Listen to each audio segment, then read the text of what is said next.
and welcome to Mock the Week. I'm Dara O Briain. Joining this week are Andy Parsons, Sara Pascoe and James Acaster, Ed Byrne, Hugh Dennis and Gary Delaney.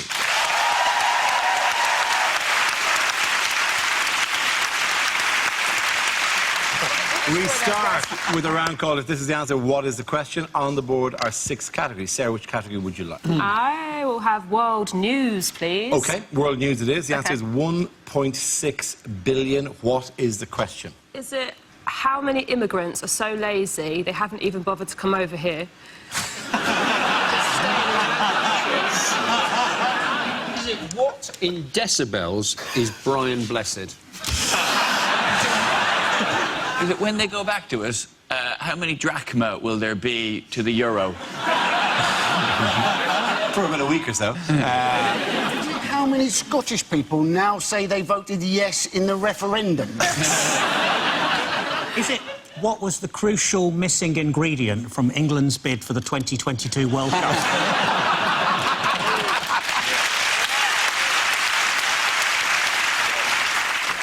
Is it how much are cats owed in YouTube advertising?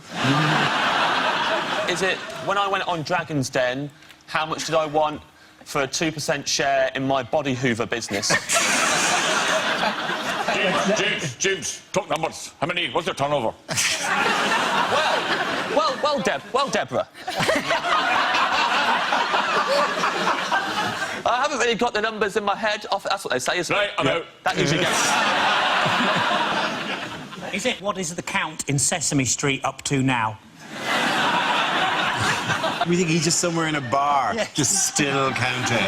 Just a tiny Transylvanian puppet in a bar. 1.5. If you go and use a Glastonbury toilet, is it how many people seem to have used that toilet before you have? Is it what number, when typed into a calculator and turned upside down, becomes, ooh, GI?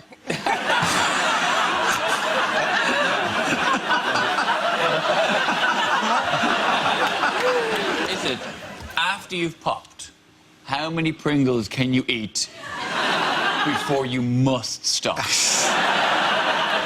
Is it, since I started this sentence, how much further has Greece got into debt? It's to do with Greece, clearly, yes, we're all dancing around. What is 1.6 billion? This is the amount in euros that Greece is supposed to pay back to the IMF by the 30th of June. You're absolutely right. Thank you very much, Sara Pascoe. Well done. Yes. The question I was looking for was how much money in euros does Greece need to repay to the International Monetary Fund by the 30th of June? That's next Tuesday, or risk crashing out of the Eurozone. But it is a loan, isn't it? What they've got is a loan. I think it might solve itself. Are we certain they haven't got PPI? Do you think? Wouldn't that be great? Just on the day before they have to pay back, Alexander Tsipras, the Greek Prime Minister, gets a phone call saying, "We have been trying to contact you." That's the Greek PM. Well, he seems thrilled with that particular development. He looks so coy. He literally looks like that is the face that people do when you go up to him and go, "Where's my money?" He's like, "Money?" There's lots of ways of raising money, though, aren't there? I would have thought. They've got lots of stuff. Yeah. They could have a big episode of the Antiques Roadshow. They'd raise quite a lot of money. They could use plastic plates at weddings. That'd save a lot of money. And then if they fail, what's the term called for what will happen to them? Grexit. Grexit. Oh, yeah. I like that. It's a great term, isn't it? I don't like it being shortened, because I like it when the papers call it a messy Greek exit, because that sounds like a pornography description. I like when they say the Greeks have been warned of Grexit. Like, you know, Grexit is this thing which is going to emerge from the sea in a kind of with his eyes so red and a scary nose and a horrible wart and his horrible toes. The Grexit. Brexit, sure, it just also sounds like the door on the way out of a Greggs, doesn't it? That's what confuses me about it. Don't they have that above the door in Greggs? If you eat yourself to death on pasties, that's a Grexit, I think. This, by the way, is not Greg's in Athens. This is people going, my money, please. I've seen queues like that in Leicester Square on a Saturday night. Gone into a bank, presumably. I've seen long queues at cash machines just on busy nights. They might be going many times. for a bed and a It means bath. nothing. You're playing into the hands of the European Commission and their misinformation. Shit, I don't know what happened there. You're telling me that essentially all these people are on a night out and they just want a few quid. Maybe. There are crisis negotiations taking place between the IMF and, well, the troika of different bodies who've lent money to them and to the Greeks, and I think the Greeks will win the negotiation, and I'm willing to go on the line for this, because with only some time to go during the negotiation, with the Greeks going, please, give us a bail us out, bail us out, bail us out, all they need to do, they've got one card that the Greeks can play, which is they can play that music, which means you will eventually, because it just starts like it's just quietly in the background, just slowly, give us some money, no. Give us some money, no. Give us some money, no. And then over time, slowly the pressure builds on this music until eventually it's like, give us some money, no. Give us some money, no. Give us some money, no. And eventually, I believe it gets us faster and faster until, you know, give us some money, give us some money, give us some money, give us some money, give us some money, give us some money, go. And I go, have the cash. Take the cash and go. Leave me alone. It's just fine.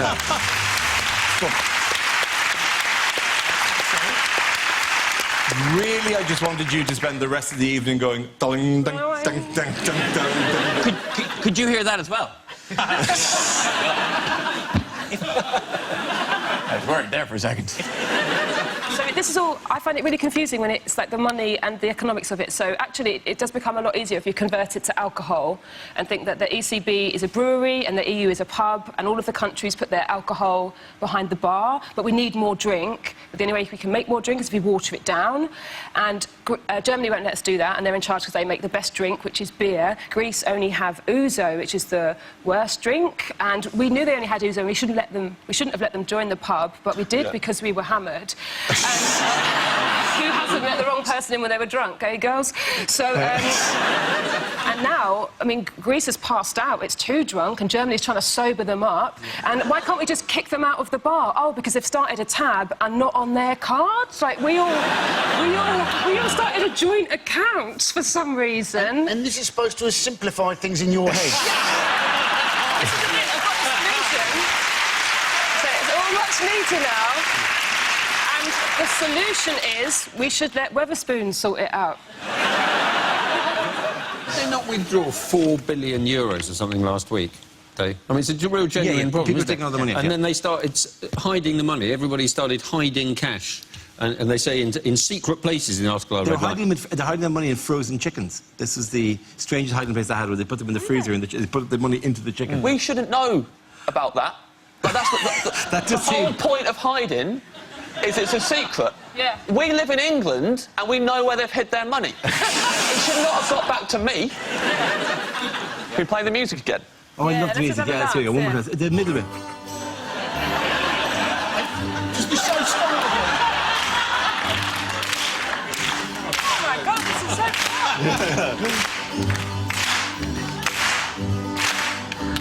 They're going faster than us.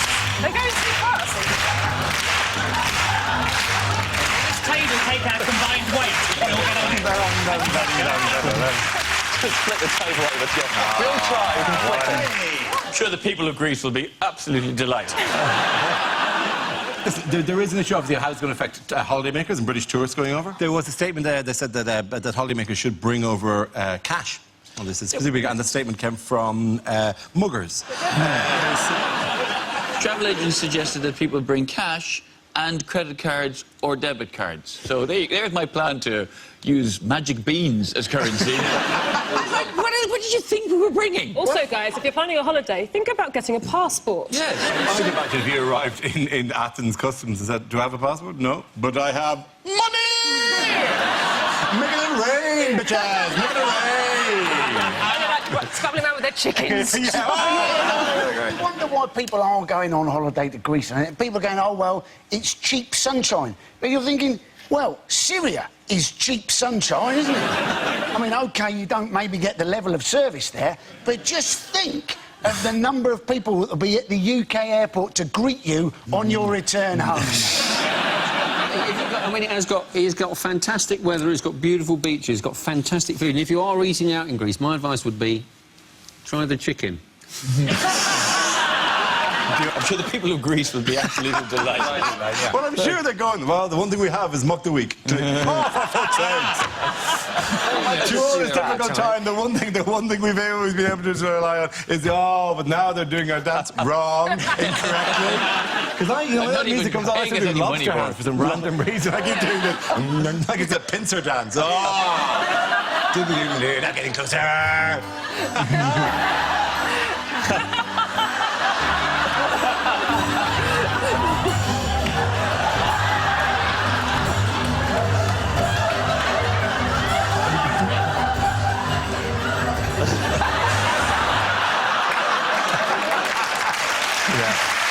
call that round called the Jason and Andy.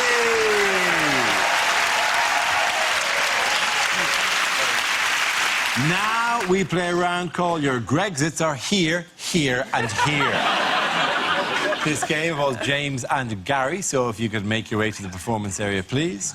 This round is a stand-up challenge. I launch the wheel of news, and whoever chooses to stop, one of the performers must step forward and talk about that subject. OK, here we go. The first subject is parties. Who wants to go in that? James. I went to a surprise party recently for my friend Daryl. We were all in his living room, all of us, in the dark, hiding. His girlfriend turned to us all, she went, right, he's going to be here in a minute. When he gets in, everyone jump out, yell surprise, and that will be really surprising. I argued it'd be a lot more surprising if instead of making all that commotion, we all just stood there in his living room in the dark, just...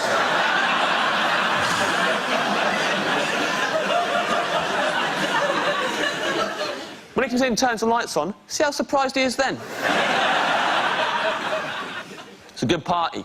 I schmoozed. I'm good at schmoozing. Buttering people up. I'll give you some schmoozing tips, why not? A lot of people will tell you when you're schmoozing, have a good icebreaker, right? Break the ice. What they won't tell you, at the end of the conversation, unbreak the ice. You don't want anyone else swooping in, taking advantage of all the lovely little ice cubes that you created. So freeze it over again before you leave. So as you're leaving, just slide something under the fence, like death comes to us all, something like that.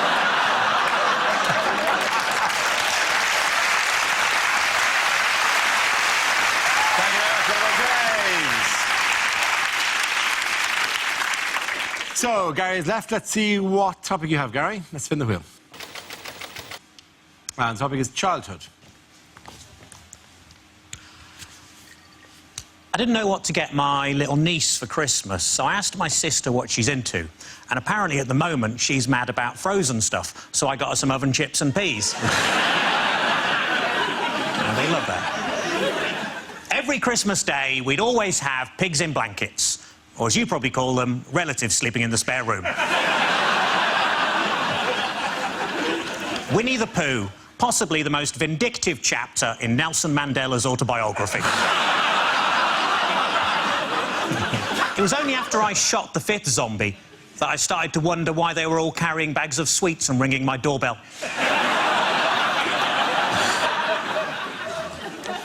I've been trying to recapture my lost youth. I really must get that cellar door fixed.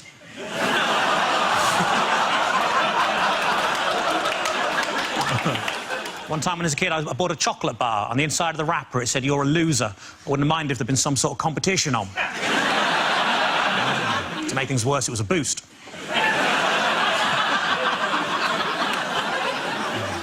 As a family, we couldn't decide whether to have Nana buried or cremated, so in the end, we let her live.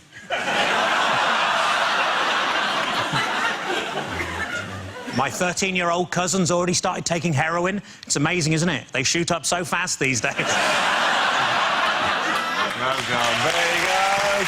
Point in, I'm going to go to Delaney. Everyone come back.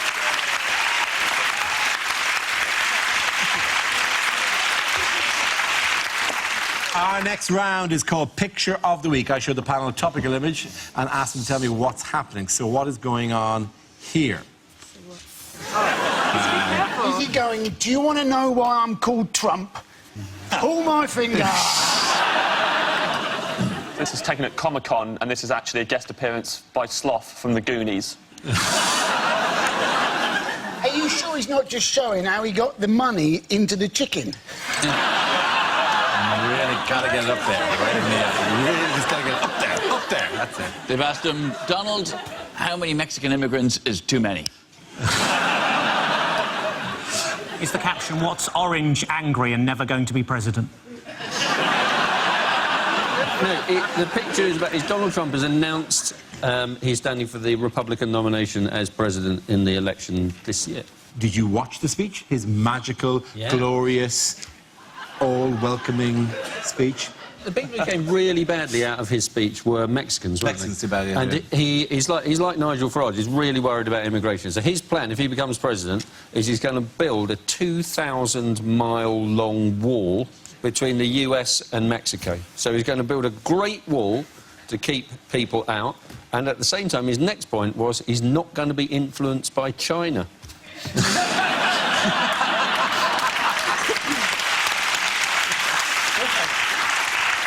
Who is he going to use to build the wall? I would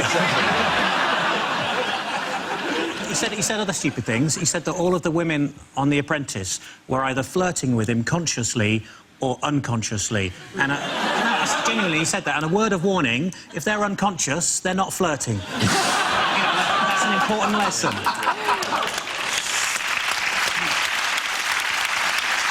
Ultimately, it's going to come down to Bush versus Clinton, isn't it? In a nation that fought a war to rid itself of hereditary rulers. Jim speaks fluent English, fluent Spanish, doesn't he? So 2 more than his brother George. Jeb Bush is quite multicultural for a Republican, though, isn't he? Yes, he is.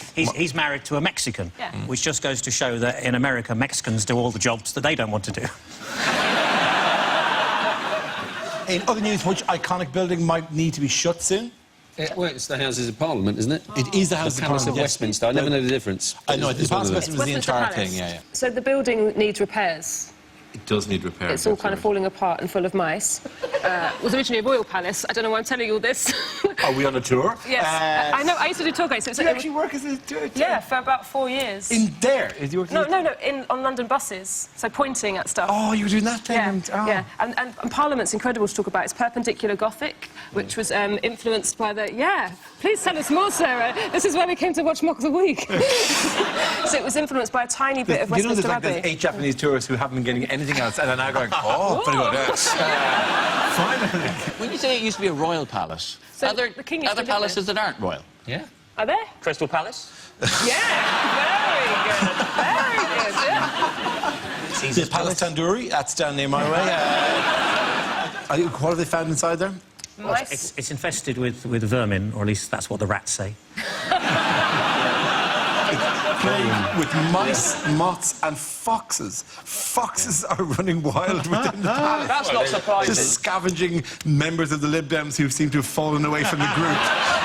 Well, we had 8 when we arrived here, but one has been picked off by the rest of the foxes. 3 billion's worth of repairs that are needed. The very minimum. And then there's 56 new SNP MPs who've been celebrating their arses off over the last 2 weeks. So you're thinking, are those 2 things related? 3 billion of repairs and a hell of a party from the Scottish MPs. You think that the 50 Scottish MPs have done £3 billion worth of damage? That'd be brilliant if they had, wouldn't it? And they're back on the train up to Edinburgh with Big Ben under their arm. Doing little jokes. I've got Big Ben! Going up to people. Got the time? You're all right, you're all right. One of the suggestions, though, is to move the Parliament to Birmingham, isn't it? And David Cameron is all in favour of this because that is the hometown of the West Ham Football Club that he supports. Has anything seen by the new mascot? Speaking of things that are the new mascot for Partick Thistle Football Club. It's brilliant. I've seen a picture of it. Yeah, I It's love designed by whom? David Shrigley. David Shrigley, artist, contemporary artist, a huge fan of David Shrigley's work, has designed a new mascot for Partick Thistle Football Club. You know, to G the fans along, get them excited, raise the moods. This is the mascot. There's your nightmares made real, isn't it? Do you think they could have just put some pupils in the eyes just to give them less of an unseeing cataract? That I in the face of of eternal evil stare into my void of eyes. And the thing is, because it has to be, it's an important job. Like, not only because, you know, you're geeing the crowd up and you keep them well entertained, but often, and this is one of my favourite things on the internet, people do collections of these, often the mascots will be required, usually because they have forgotten to get off the pitch in time, to stand at the minute's silence if a minute's silence is being held. And there is a fantastic collection of mascots who have had to look sombre or grave or respectful. This is a particular I'm not like this one. That's the Bradford chicken. Billy Bantam, I think he's called, looking very disappointed with it. He's upset because some Greeks have just stored money up his bottom. The next one is, again, very serious.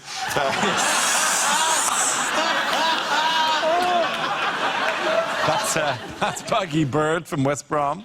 And give me one more. That is the West Ham Hammer, looking respectful, but is unable to change his face, which has a joyous bounty. Oh, I'm a quirky hammer, I'm a jolly hammer. But, you know, there's times for reflection as well.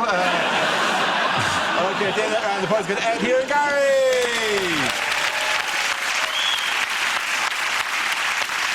Now we come to scenes we'd like to see. So if everyone can make their way over to the performance area, I'll read out this week's topics, and then we'll see what our panelists can come up with. OK, here we go. The first subject is unlikely film trailers. A man who only wants one thing. Strepsils.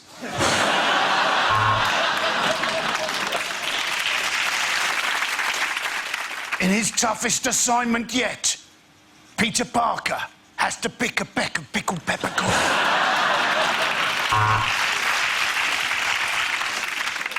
Drama, intrigue, romance, gardening, spoons. All these and other words in Dictionary the movie.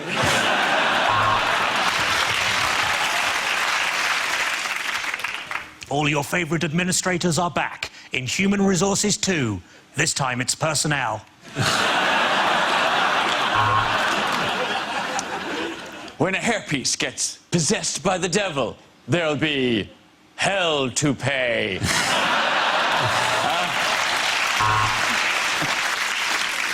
He loves sex, but he has no arms. Which position will he choose? Missionary impossible.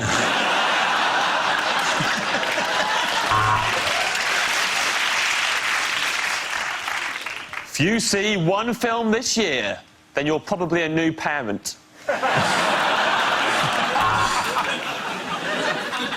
It was a love story that crossed the species barrier. He was a man, she was a cow. Coming soon, Beef Encounter. Coming soon, a 3D film where you don't get bored halfway through and lift up the glasses just to see what the screen looks like without it. Every Year I Love You More, starring Michael Jackson and Benjamin Button.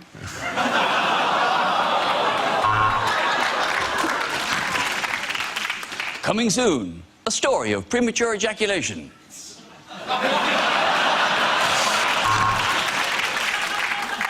The Grand Budapest Hotel.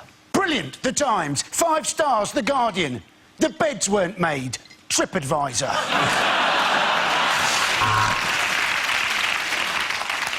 Part man, part machine, part bird, part drum. It's Robo Bongo Cuckoo Cop.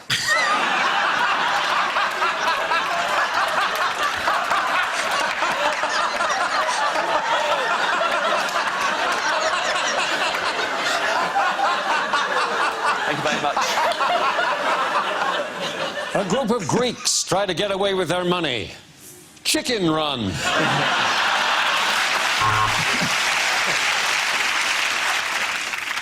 My Dad Pictures presents. Your man, I know him from something. Anyway, him and a woman. I think she was in ER. Maybe it was House. She was definitely a doctor. Join forces to fight. I know him. He's gone awful old looking, hasn't he?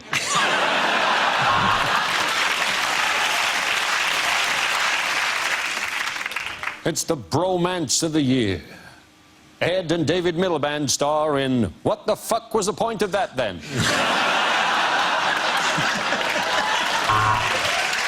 OK, the next topic is things you wouldn't hear on the radio. Mime.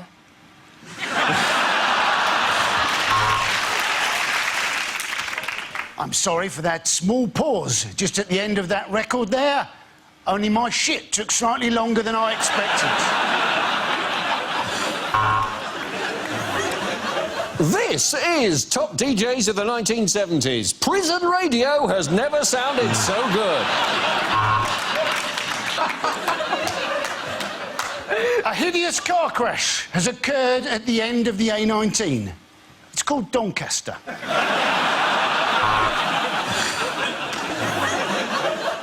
Another shipping forecast issued by the Met Office at 23:43 on Saturday the 8th. It's going to piss it down. You're listening to BBC Wiltshire because your car radio has lost reception to what you were listening to.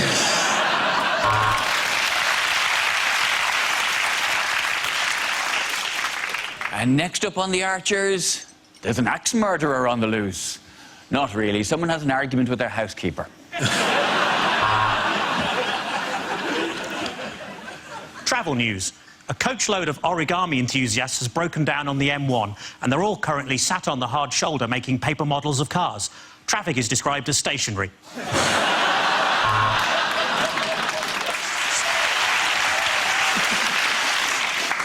You're listening to Saga Radio.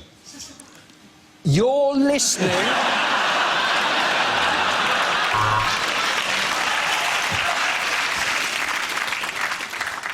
Lidl, Aldi, later Tesco. This concludes the shopping forecast.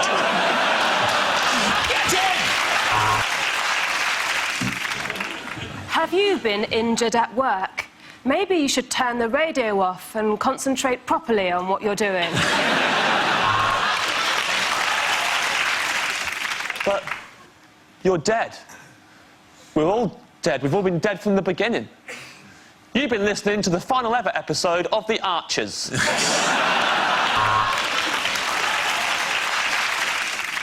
Next up on Gardener's Question Time, I'll be trying not to laugh like a schoolboy when a woman phones in with a problem about her box hedge.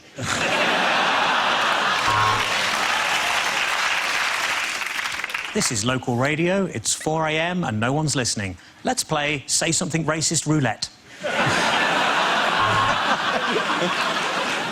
Due to tomorrow's BBC strike, tomorrow's Today programme will be today's Today programme, but called Yesterday. Sometimes when you listen to the radio, there's a tune that you can't get out of your head. It sort of plays again and again and again. Sort of gets faster and faster and faster, and finally it comes on. OK, give that round of applause to James, Sara and Andy.